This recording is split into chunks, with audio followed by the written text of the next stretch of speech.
પતરું પડી દીધું થયું. હા ખાવા દે, હા ખાવા દે.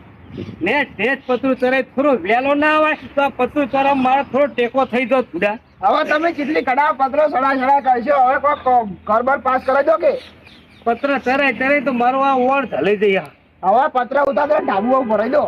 ભરાબુ તાબુ તો ભરાબુ હો. લોન ના કાગળી આલી દીધો હ અને આધાર કાર્ડ ની ઝેરોક્ષ આલી દીધી. પેલો ભાઈ કોક આયા તા લખવા વાળા તે લખીને જાય ગયા વર્તા આયા નહીં એમ કઈ ગયા તા કે કોક ભાઈ આવશે ફોટા પાડ ખીચું કરતો ફોટા પાડવા આવશે કેમેરો લઈ. લોન લીધી ઘર ઉપર એમ લોન લીધી લોન હો ભાઈ હોય. હા તો તાન તો ઊંટો ભરામાં કોઈ ભલીવાર હે નહીં એટલે લોન લઈને ઘર બનાવવું રહ્યો. ના હારું લોન લઈને ઘર ધાબાળું કરી દેજો. હવે લોન માં કેટલા પૈસા આવા એ પ્રમાણે હવે ધાબા વાળું થાય કે સિમેન્ટ ના પત્ર વાળું થાય કેવું થાય